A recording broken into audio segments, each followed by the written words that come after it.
We've decoded the intel from the First Order spy, and it confirms the worst.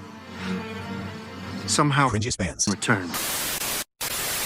Yes, after a long hiatus for this series, we are back to rank 20 more of the cringiest metal and rock bands. And today we're starting with Attack Attack. So this Ohio metalcore band was already overdue for an entry based on their classic crabcore days, and I'd argue being part of what sullied the name of a genre that gets a bad rap. But man, am I glad I waited until now, as their latest album rocketed them into full-on octane-core status with one of the worst affronts to music I have heard this year. Absolutely zero originality or really anything to offer on this one. From the lyrics to the music, it feels completely creatively bankrupt. I'm a one-hit wonder. It's so fucking bleak, it's making me lightheaded. One could argue that there's some satire going on here, but if your job is to make music and the music is not good, I do not care. I can't believe they got Will Ramos to guest on this thing, but then again, he seems chill enough to be down for most anything. Tracks like Dance are what happens when you take something like Electric Callboy and strip all of the fun and humor out of it. Attack Attack is going to pure cringe. I award you no points, and may God have mercy on your soul. And as always, we're just having some fun here. If you love these bands, and I enjoy quite a few of them, then that is totally fine too. Don't take it so personally. Some people really need to just chill out. And speaking of which, next up we have Knocked Loose.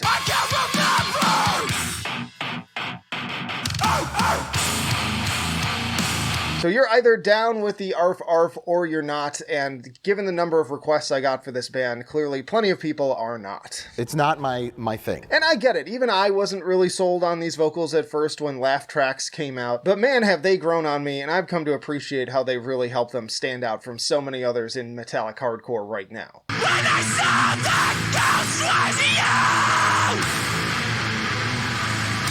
all the lights went out. What to some sounds goofy, I call unbridled pain and fury. Nothing really cringe here, I would say, especially when you get to the really dark and chilling stuff like A Tear in the Fabric of Life. For me, they're just going to mild cringe. But next up is Dark Funeral.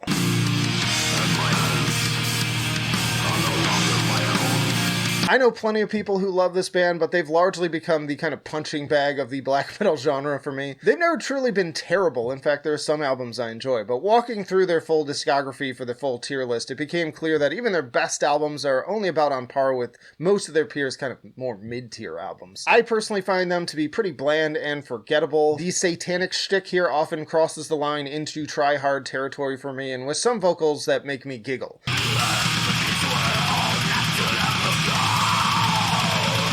They sound like gremlins. And once more, I feel like it's important to include some traditional black metal each time I do this to remind the elitists and snobs that their corpse paint and dramatic costuming is no less cringe than the nu metal and metalcore groups that they like to talk shit about. Again, I do at least enjoy their 2016 album, Where the Shadows Forever Reign, and in the big scheme of things here, it's not that bad, so I'm gonna put them at mid-cringe. Then we have Within Destruction.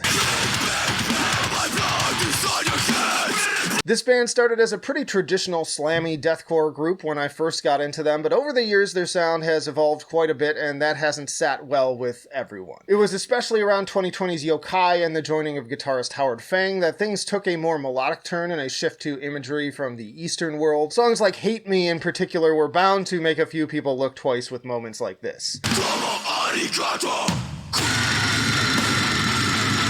Personally, though, I was still on board for it as I was banging my head and it seemed like they were still kind of in on the joke. Same goes for Lotus, lots of cringe but fun going on here. That said, they lost me with the latest release, Animetal.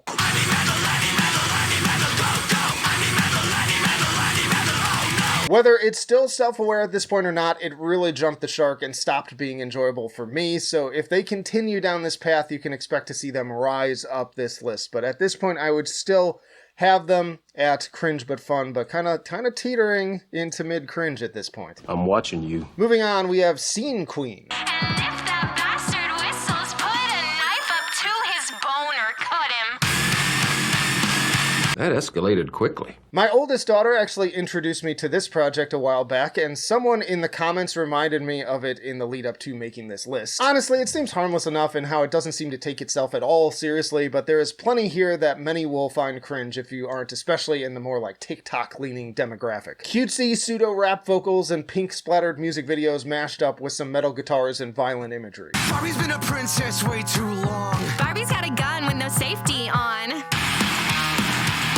That Barbie and Ken video was set it off has over 12 million views. What a time to be alive. Lots of LOL, isn't it funny that she's all girly, but she's talking about cutting off boners? Kesha if she was more edgy, Crayashon if she was less talented, sprinkled with elements of a low-rent version of Poppy. All that said, I hate to say that it is kind of catchy, but generally I am not the target audience for this, and I'm gonna put it at very cringe. God forbid we have Marilyn Manson. I'm not sure that's aged well. Another band that I am generally a fan of, especially their first 4 albums, but even those could be considered cringe to many, from the edgelord imagery to some of the lyrics. Personally, I first started to cringe when I heard the song Mob Scene premiered on the radio back in the day. The whole cheerleader style part of the chorus made me roll my eyes so hard that I thought they might fall out.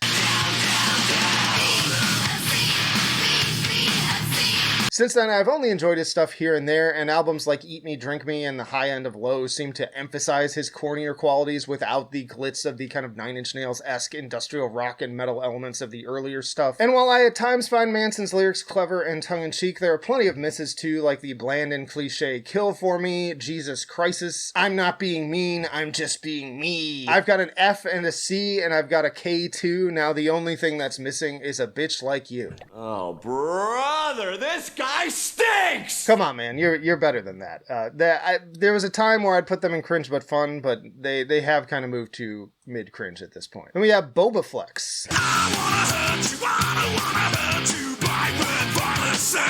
This was actually something I was only recently reminded of thanks to the 2005 nu metal tier list. Shout out, check out those nu metal rankings by year. They were a band out of West Virginia that never really got much traction, and the phrase that kept coming up listening to Apologize for Nothing was "We have Mushroomhead at home." Although, I think they formed around the same time, to be fair. But despite not being a Mushroomhead fan either, this is so much worse. Turn the heat up, turn the fucking heat up, turn the heat up, turn the fucking heat up. Tracks like Bright Red Violent Sex and Turn the Heat Up in particular kind of illustrate what we're working with here, and unlike Dope, the music isn't enough to at least make that fun. And to make things even worse, they also became increasingly more butt rock over the years. I am putting them in pure cringe. And to be clear, I reserve pure cringe for basically bands that I think have almost no redeeming qualities.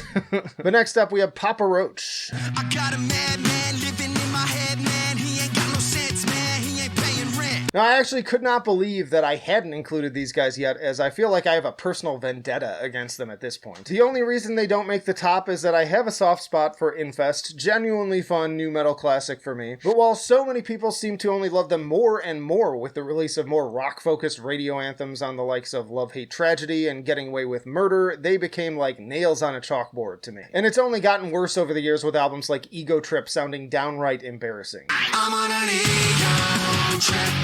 I'm on an ego trip. Hey, that really sucked! Do people still listen to that album? If so, help me understand why. I suppose you could do worse, but it all just feels so corny and generic to me, and with so much music out there, why do you still have so many Spotify listeners? I also feel like the cringier these guys get, the taller Jacoby's hair gets, like some sort of Pinocchio meter. They are going to very cringe. Then we have Tallah. It's already trips my head. You're just catching up, and in this moment, intervention's supposed to put the babe in the casket. You know, when I first came across these guys, I didn't know what to make of Justin's insane vocals, but damned if I didn't circle back again and again out of sheer morbid curiosity, to the point that I am now one who owns all of their albums on disc and would love nothing more for them to get as big as Slipknot. And despite having all the classic hallmarks of nu metal and then some, at times dialed up to 11, I actually don't find any of it to be particularly cringe.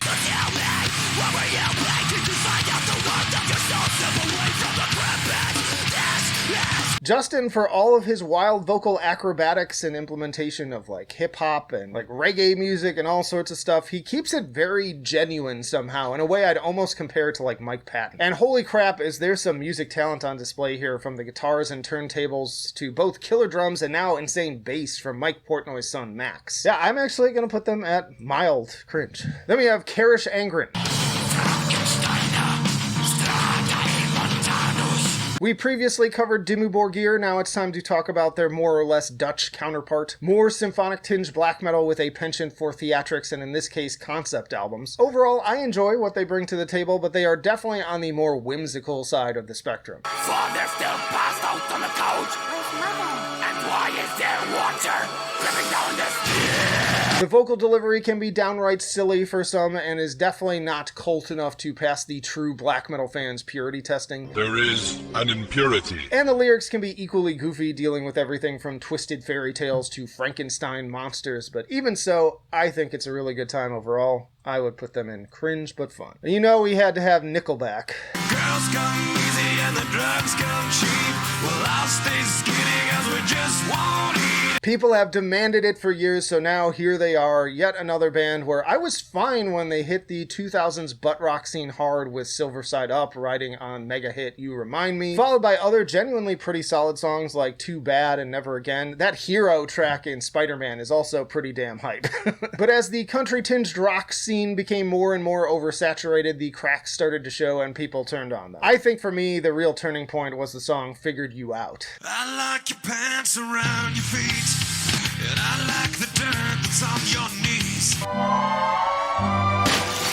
Look, guys, I'm no prude, and I enjoy plenty of songs that are objectively misogynistic, but even as a teenager, I thought that these lyrics were shit. The line that makes me throw up in my mouth the most is, I like the white stains on your dress. Yikes!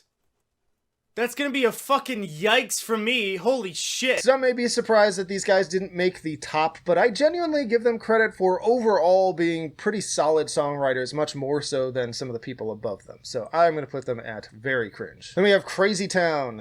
Come my lady, come my lady, you're my butterfly, sugar, baby. I'll tread a little lighter here as lead singer Shifty Shellshock just passed away last year, but that aside, we all know that this new metal crew was due for an entry. Especially considering I'd barely call these guys new metal aside from their look. Like, the music is mostly just super corny 2000s white boy hip hop that just happens to have a full band.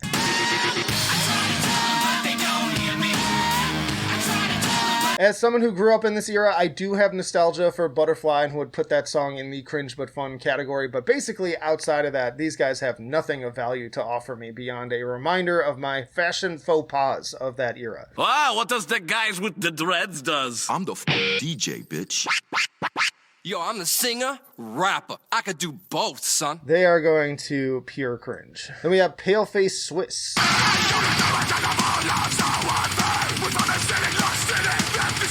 This band almost made the cringe but fun list, as I mostly do enjoy them as well, but they can definitely just tip the scales over the line for me at times too. Like, just in general, I think that the hip-hop inspired vocals and whole gasping or laughing maniacally into the microphone thing is going to turn plenty of people off. But as someone who came up into metal on the first Slipknot album, I can mostly see past that. In general, I think that Zelly leans way too much on cursing, and after a while it makes words that should have impact lose all meaning. My blood's on your fucking hands! The Orphan alone says fuck 36 times, and most of these songs average around at least like 10 to 15. No problem with swearing in general, of course, but when it's non-stop, I feel like I'm talking to a 10-year-old who's trying too hard to be cool. Fear and Dagger has plenty of try-hard moments right from the opening sample 666, and while I seem to be one of the few that enjoyed Cursed more, overall enjoyable for me, but definitely its share of cringe too. I'm putting them at mid-cringe. And we have Wargasm.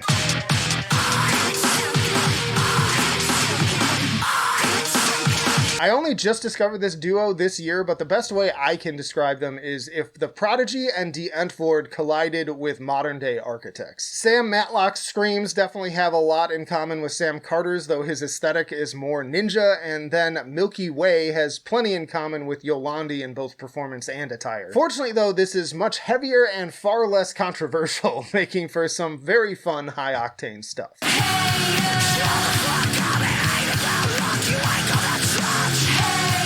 Honestly, going in, I felt like I was going to hate this, but I find myself coming back for the next song and the next each time. And look, they know what they're doing with the eye candy, and hey, it's working, so there's that as well. Plenty for certain people to hate on, but I'm down. Also love a good drill dough reference. Don't Google that if you're at work. I'm gonna put this at cringe but fun. Then we have Deafheaven.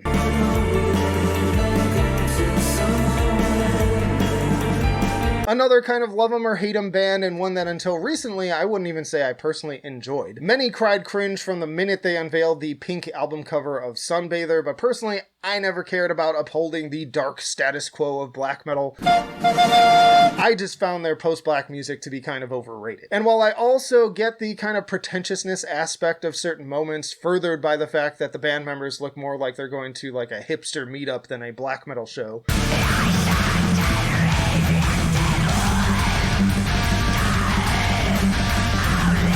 ultimately, I can't deny that they are very talented musicians, and especially with the latest album, I think that the music speaks for itself. So, I'm just putting them at mild cringe. Then we have Liturgy.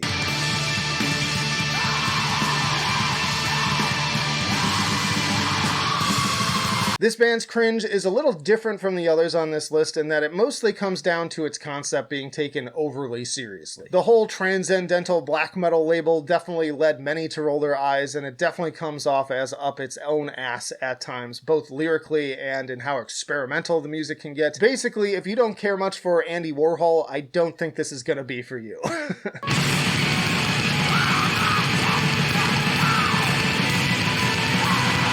And even as somebody who likes weird experimental and often noisy stuff like Sigh and Imperial Triumphant, this goes well beyond that. At times it feels like the dissonance is just for dissonance sake and forgets that it's supposed to be engaging too. That said, there's also a lot of clear talent on display here that I can respect even if I don't love it. I'm going to put this at mid-cringe. We also have Dragonforce. Another love 'em or hate 'em band, seemingly even for the power metal fans, but for me, this was really the first and for a long time only power metal band that I got into when Through the Fire and the Flames became an unstoppable force, largely thanks to Guitar Hero. Are they silly? Yes. Is there fair criticism to be had in terms of live performance versus studio performance? Yes. But is it a good time? Absolutely.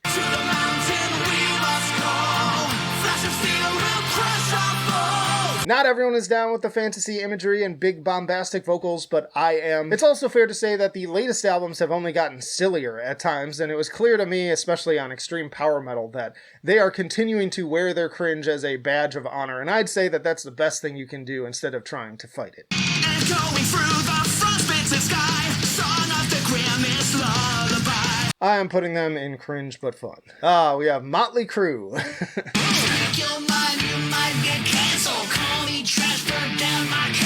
Look, I enjoy me some hair metal and a lot of the early 80s material from these guys, including tracks like Kickstart My Heart and Girls, Girls, Girls. Those songs definitely fall into the cringe but fun category, but since their heyday, they have just become more and more of an embarrassment, climbing this list the older they get with the state of their live shows. To the sweeter people on the street. And then recently culminating in one of the cringiest, lamest EPs of that year in Cancelled. Yes, it beat out the previously included band Falling in Reverse's Popular Monster. Inconceivable. I can't help but feel that the label put this out in a 3-song format because even they aren't confident that the band is viable for the cost of another full album. And also, look, I've been one to on and off bemoan trends regarding oversensitivity and censorship, but man, these boomers are at least 5 to 6 years too late for that train. And not to mention with nothing new or interesting to add to the conversation.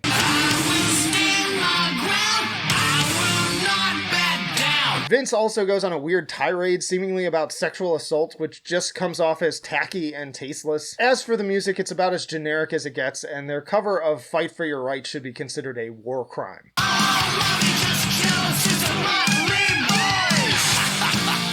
Your music's bad and you should feel bad. They're going to very cringe. They're lucky they don't go to pure cringe, because that EP definitely is. But I appreciate their older material enough that it just barely keeps them anchored below that level. Then we have Orbit Culture.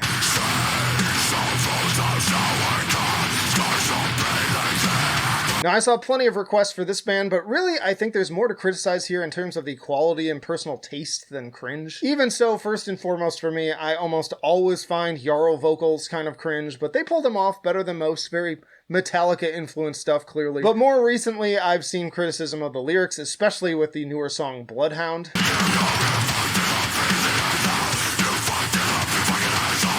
I didn't even notice at first because I was just paying attention to how damn heavy it was. But after people kept pointing it out, I read them, and honestly, I don't really see what all the fuss is about. Clearly, they haven't listened to Paleface Swiss. I'm gonna put this at mild cringe. Reminder too, this is all just my opinion, so you can put your own ranking of these bands down in the comments. Also, hit the like button if you're enjoying the video, and hit the dislike if you hate the video too, because it's all engagement to me, baby. And then, of course, the kind of project that inspired me to come back to do this to begin with.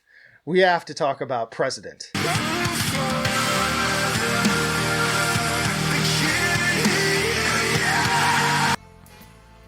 The newest entry to this list and the latest slop that for some reason a certain sect of assumably young people have decided to ride for. I've been referring to them as the Octane Core final boss, as this feels like the culmination of all of the worst tropes of the genre. The overly glossy production stripped of any character, the completely generic and forgettable gent riffs, the R&B influenced auto-tune soaked cleans. I couldn't feel it.